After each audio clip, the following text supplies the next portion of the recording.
over in London right now, and there's Big Ben. It's kind of cool, you can see it from the plane. So that's Big Ben, that's the London Eye, and then over here is Tower Bridge. Actually, where's Tower Bridge? It's somewhere over there. But yeah, that's Big Ben, alright. You can see it right when you're about to land in Heathrow Airport. Good afternoon, everybody. We have just arrived in Rome, Italy, after our layover in London, England. Can't wait to try out some delicious Italian food, because British food is really bad. Had bad British food on the airplane. They served us really bad food. The only other place I've been in Europe was England, and there was also really bad food there. So can't wait to try out some Italian food. Alright guys, this is our first day in Italy. So of course we're gonna try their famous pasta. First time trying pasta in Italy. Very authentic, as you can get. This is the fettuccine.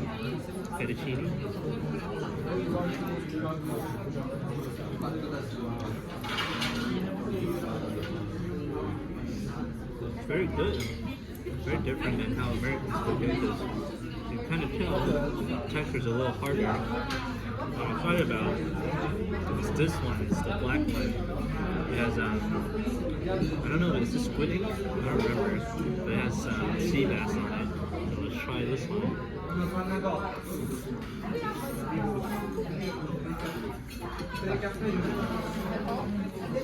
This one's my favorite one. It's so good. And the calamari. No, this is octopus. Very delicious. Very delicious. I like the splitting it flew out my plate. But very good first day. So one of my favorite things to do when I'm in another country and I'm at a hotel is just watch the local TV. Here we have this cartoon channel, this cartoon about clouds, this cloud character, like they're pretty disgruntled. This dark gray character is very disgruntled right now. Alright, so we're watching Mickey Mouse, but this is not Italian, this is German. Listen to Donald Duck speaking German. This is some uncanny valley type going on right here. It's like, how did they just got someone German, and it's like, oh, like, hey, sound like Donald Duck, but in German. It's like SpongeBob, like in Chinese, but the Taiwanese version of SpongeBob in Chinese. It's kind of like that, and like SpongeBob's voice is like, nah, nah, nah, nah. Good morning, everybody. This is our second day of Italy, and we're just at the hotel. We have they call it the American breakfast, but this doesn't look very American to me. They got like sashimi and stuff, and all these like European cheese and European meats. But what I really want to show you guys is the shot of espresso. I know we're just at a hotel, so you know, it might not be the best quality espresso, but this is going to be the first espresso in Italy, and I'm usually not an espresso person, but you know, that's something you must have when you're in Italy, you know. So let's try it out.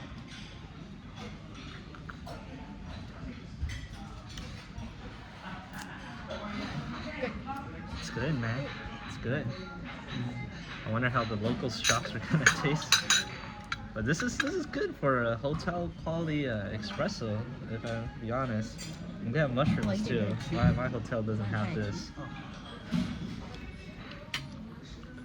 I like mushrooms. We're on the streets of Rome now. And guess what we see? Taiwan right here. Taiwan represent everywhere we go. Here we are at the famous St. Peter's Square. Now the thing about Italy, Rome, and you know, Vatican City is that there's some amazing architecture everywhere that you see, and then you get like this monstrosity, this glass monstrosity right there. It kind of breaks the immersion. Like, you know, it doesn't really feel like you're in the Roman Empire anymore.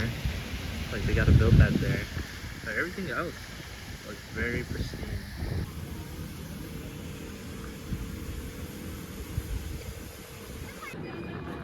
Now we're here in the famous St. Peter's Basilica here in Vatican City.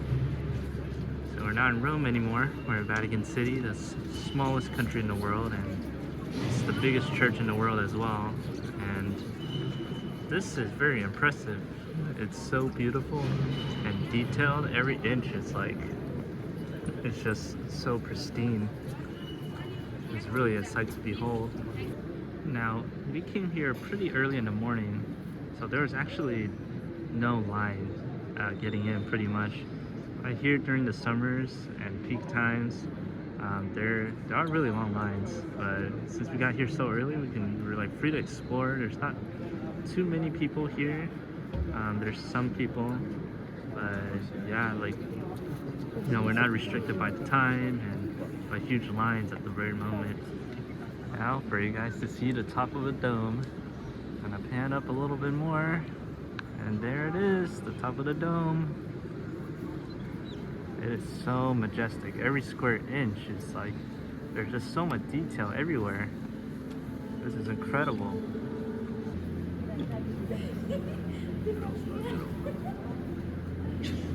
Another Taiwanese representation right here in the Vatican. And go all the way here. There's the St. Peter's Basilica where we were just at. Now you can see the dome. When you're at the front you couldn't really see it, but now you can see it. We have just arrived at the famous Pantheon. Now unfortunately, I don't think we'll have time to go inside. And we don't have a ticket as well. Oh my god, a bird just flew right past me. But here it is. A lot of US Capitol buildings. It's like inspiration from this building. A lot of Roman and Greek architecture as well. And it's actually a lot prettier in person. When you see in the picture, it looks like small, but this is actually pretty sizable. Like, it's not small at all. It's pretty detailed too. Here at the very famous Trevi Fountain, I have my gelato right there with the 3 flavors and the 3 cones. What every tourist needs to do is throw a coin in there, and then they'll ensure you that you'll return to Rome one day. I don't have a coin, but I have a gelato now. Actually, there's no water in there. They're doing like some kind of cleaning. That's kind of funny.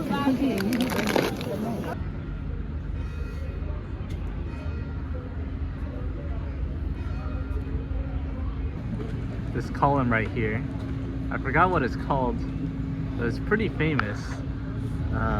Look at all the detail on the column. I can't believe, you know, this is the artistic creations that they had back in the day.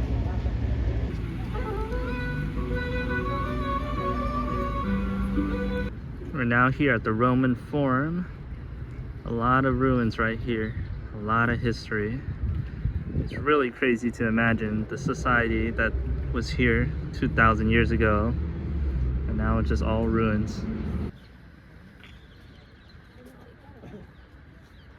Here we are at the Colosseum, one of the most famous structures in the entire world pretty much. When I think of traveling and famous structures, think of like the Eiffel Tower, like the Statue of Liberty. The Colosseum is definitely one of them. It's pretty iconic and it's pretty surreal. Here in person, you can see all the details. You know, it's much prettier in person actually. But we're about to go inside right now and check it out. We already got our tickets, so let's go.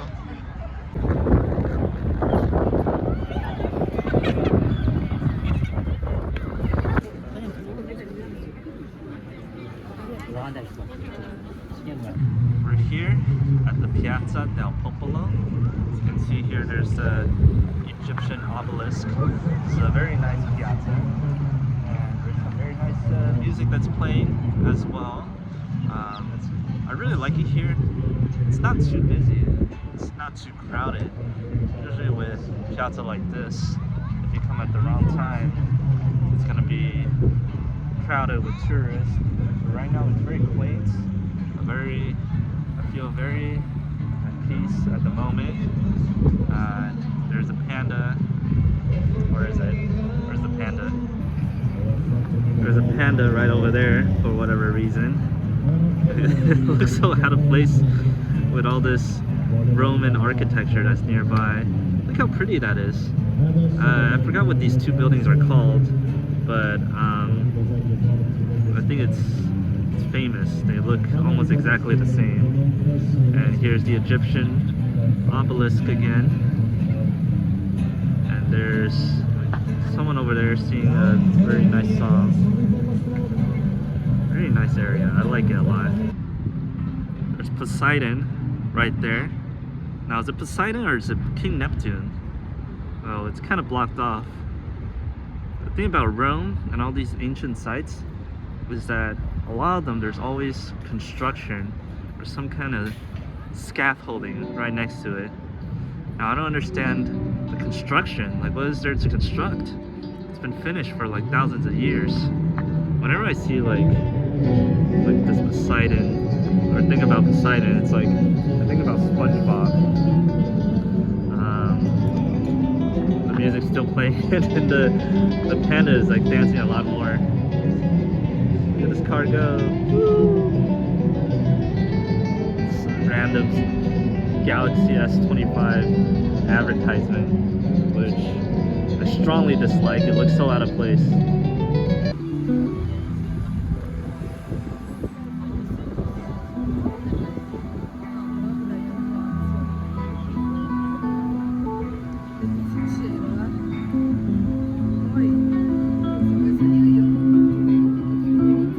Here we are, just walking the streets of Italy. There's a few American chain stores here, like H&M. Or actually, I don't know if H&M is American, but there's this like cute little duck store here that just sells rubber duckies. Look at this Pikachu one, it looks so funny. I was just looking at the ducks, and look, what is this? Ain't no way, bro. Ain't no way. Alright, now we're here at the iconic Spanish Steps. There's a lot of people here.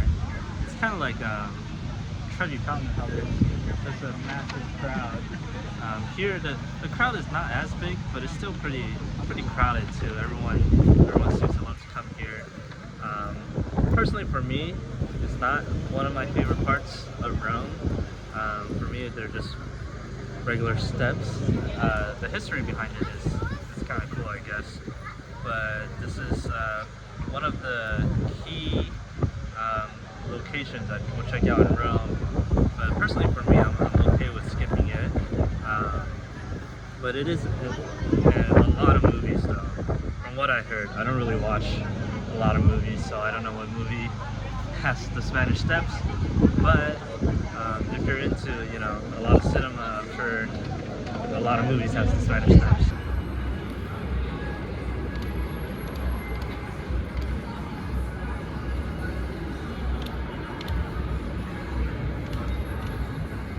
So we're back at the Trevi Fountain in day 2, and the water's back on.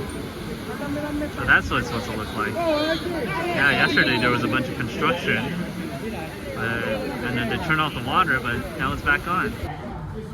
Good afternoon, everybody. So right now we're in a coffee shop. What I have here, it's a soda. It's called Esta B. I think that's how you pronounce it. It's a peach flavor. So I'm gonna try it out. Oh no. And then I also had a sandwich. It was probably one of the best sandwiches ever. It was a pork sandwich. I have another one right here. I'm gonna try it out for you guys too. So let's try out the soda first.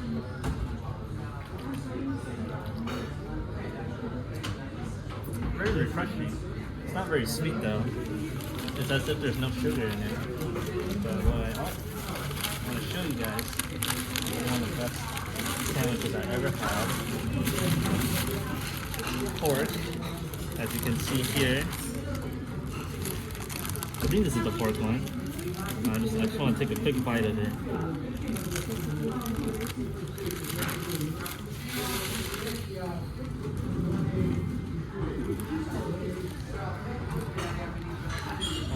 hard now. I ate my first one 2 hours ago, and this is my second one, so it's really hard now. So it's actually not as good.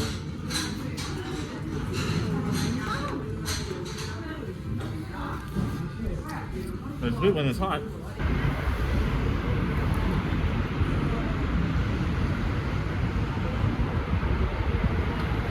So we are here at the Vatican Museum, and it has a really great collection of art dating back to Roman times.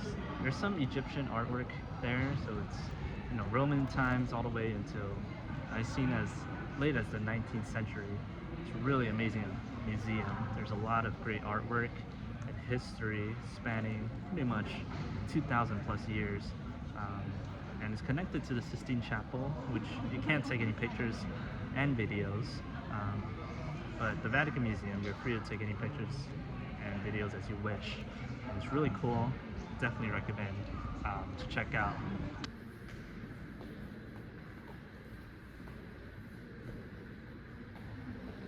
Detail on the ceiling is just insane. There's so much detail, there's so much to see. It's really impossible to see everything, even with the lack of crowds. Like everything is just every square inch. I know I said this for a bunch of places in Italy already, like every square inch. That seems to be my catchphrase for this trip, but it really is every square inch. Now I'm walking the streets of Rome. It's about 10 p.m. at night. I just got some McDonald's. So I had this preconception when I went to McDonald's. Like my kind of American mind was thinking, they're just gonna give me a bag. I'm just gonna carry it all the way home. And in America, how they give it to you, it's kind of like it kind of looks like a flour bag, but you'll see what I'm talking about in a second because it's kind of dark. Well, actually, what I was gonna say is, it comes with a handle. It has a handle on the bag, which I thought that was so smart, since I'm sure in Europe it's a lot more walkable than the US. I don't know if it's just in Italy, but it's really smart that their McDonald's has a handle on the bag, because it's so walkable. They figure people are gonna come in and out and grab McDonald's. Like they don't want to just be carrying like a flour bag around. All right, I just got back from the McDonald's. We got 3 different types of burgers here and assorted chicken nuggets. I don't know what types these are, but these are 3 different kinds. And we got 3 different sauces: sweet and sour, barbecue, and salsa hot devil. So we have barbecue sauce and sweet and sour back home. So I'm gonna try out the hot devil sauce. Back home we have the spicy buffalo, but we don't have this. It's a different color too. It's like a darker orange. So let's try out this one, this round one. This one we don't have it back home.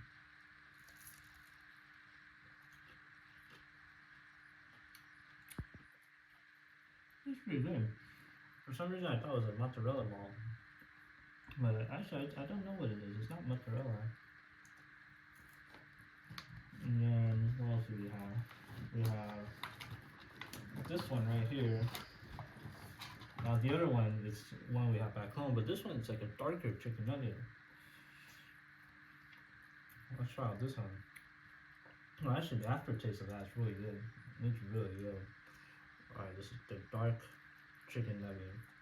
This is a regular chicken nugget. See, it's lighter than the actual one.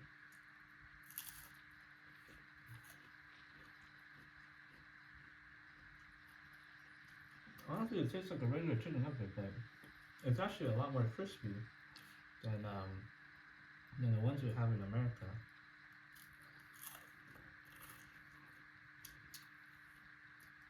I'm gonna zip on this soda right here. This is called the Miranda. This is like an orange flavored soda.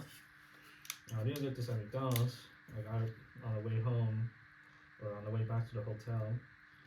You see, I don't know about like what it is about like Italian bottle caps, but they're like always so hard to open. And it always rips like this. It's like a sharp part at the end. Let's try a zip with this Miranda.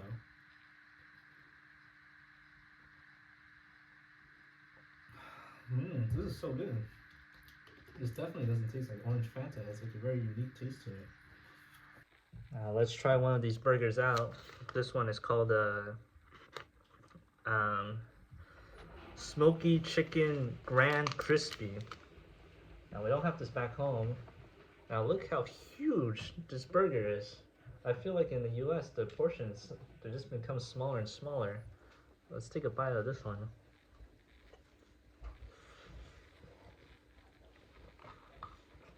That is so delicious. That is really delicious. Smoky for sure. I don't know, I feel like the burgers we have back home just taste awful.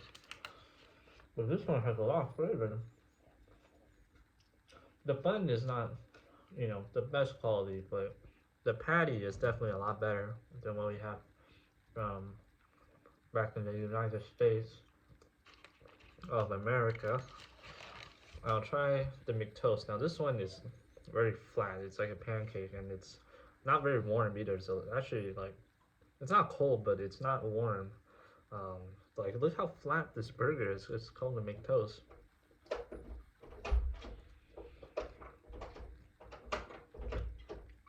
The ham is pretty good.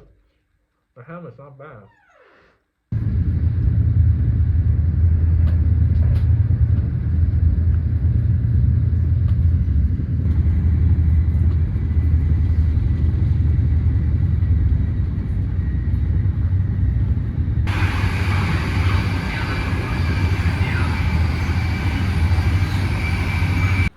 We have just arrived in the beautiful city of Florence. Now, compared to Rome, it's not as much hustle and bustle. It's more quieter. I hear in like the peak times there's a lot more tourists. But right now it feels more quiet. It just feels like a city that people live in, not like a city filled with tourists. If you guys ever play that game, Assassin's Creed 2, it's kind of like this. It feels like you can climb on the buildings and jump from building to building. It's very similar to that game. I'm looking at it and I'm like, dude, it feels like I'm in a PlayStation 3 game right now. This is just an absolutely gorgeous city to walk around in. It's very walkable. There's not a lot of cars. There's plenty of space for pedestrians. And the Renaissance architecture is just astounding. Like, I really love how they look. It's very beautiful. It makes you really immersed in the Renaissance times. Here we are at the Piazza Santa Croce. Now, this building, I specifically remember climbing this building in Assassin's Creed 2, and it's all the way at the very top where you climbed it, and then you kind of scan the area, and it fills up your map. It's pretty interesting, like recognizing this from a video game. And oh my god, I'm just obsessed with the architecture here. It's so walkable, it's so lovely. There's a pigeon strolling around over there. Actually, there's a lot of, I don't know if they're called pigeons, it might be a different bird, but they look like pigeons. You see how this is like Assassin's Creed 2, and how Ezio climbs these buildings is that I can just see where he would have climbed if he was here. Like, he would have start from right there, up here, up, up here, and then climb on that, and then walk across the roof and then be on that very top edge right there. We're here at the Piazza del Signoria. This building I also remember from Assassin's Creed 2, and actually reading about the history in that game, where this building didn't originally have this have that tower, and then when they built that tower, it just happened to be off-centered, so you can see it's not centered judging by the amount of bricks that are lined up here. And then this place is also famous for the line of statues that are here. And there's a Michelangelo David here too, but that's not the official one. I think this is just a recreation. And then there's another another one right here. I forgot what the statue is called, but yeah, all of these are pretty awesome to look at. This statue right here, it's kind of interesting. It looks so different from everything else. There's a plaque on the ground that says it's made in 2025. That's just some lady on her phone. Now, I don't want to be disrespectful. I don't really know the history behind it, but it really is kind of out of place amongst these Renaissance sculptures. And then right here is just like, it's gold and it's a lady on her phone. Here's a closer look. Yeah, it literally is just a lady on her phone. A sculptor amongst all these other Renaissance sculptors. Again, really out of place.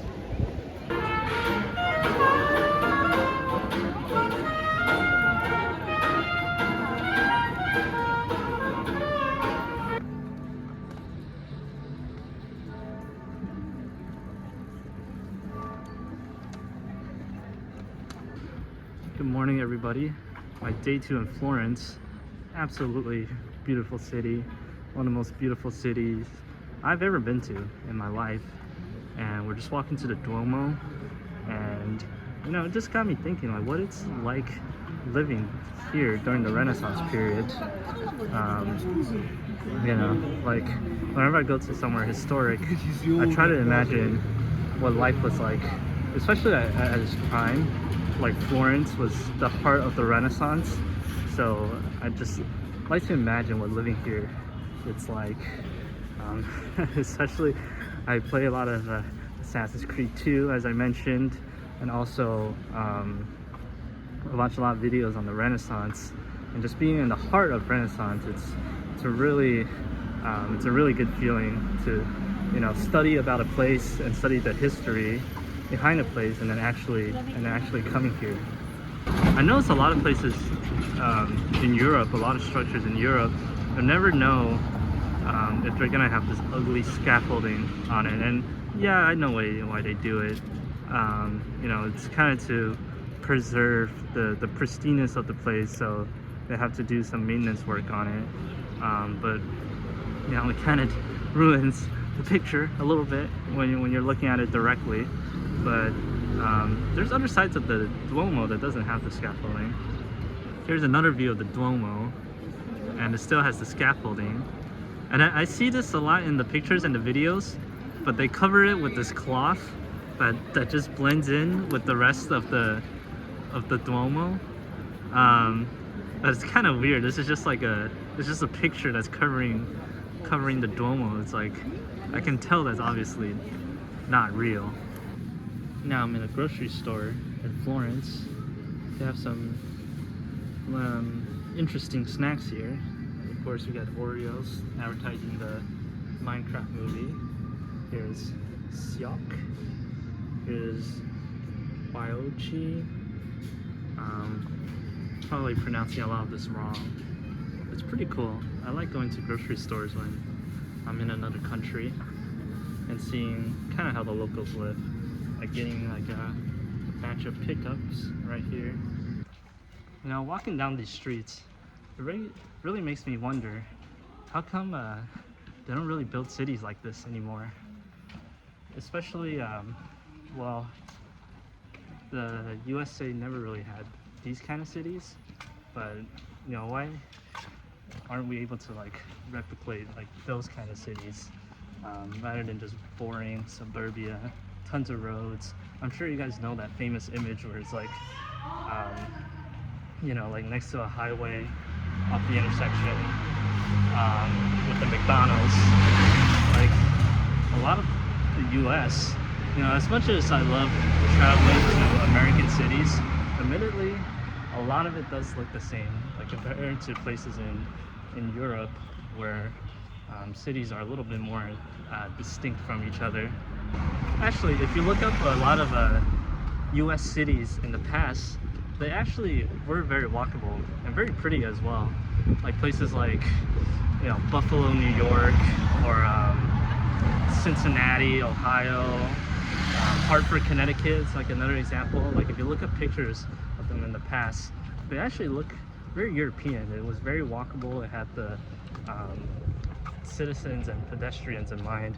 And nowadays, a lot of cities in the US, it's just designed around the car, which in turn it lacks a lot of character, because a lot of things, they're just built off convenience now, and not so much aesthetic. Like everything is like a convenience. A lot of buildings are like, you know, built in a day. Like these buildings, these have hundreds of years of history.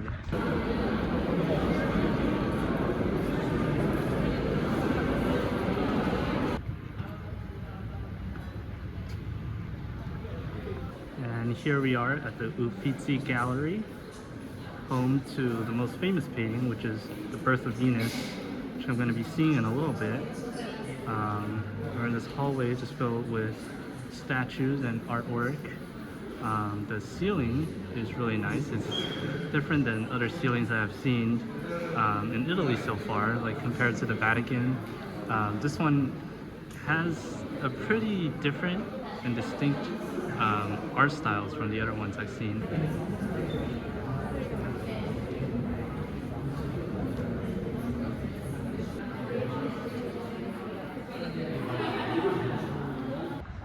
Now it's nighttime in Florence, and it's almost 10 p.m. at night, and there's still a ton of people walking around. In the popular sites, there's not as many tourists, but there's still people taking pictures, especially at Santa Maria and the other cathedrals in the city.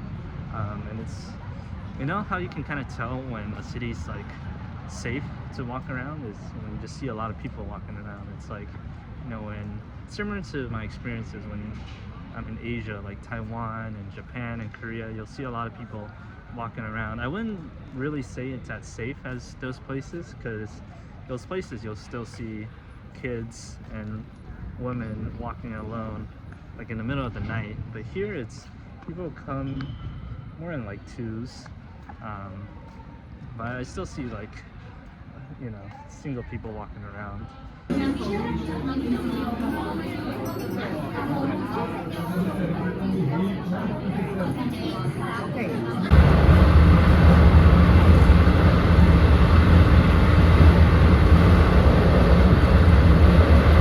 Here we are at the iconic Leaning Tower of Pisa.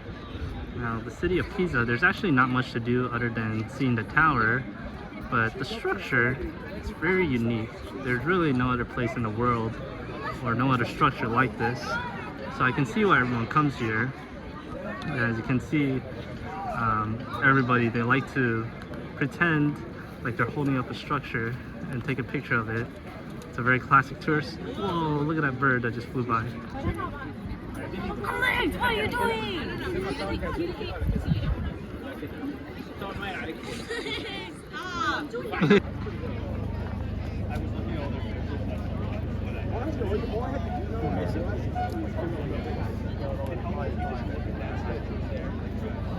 Now, this is new.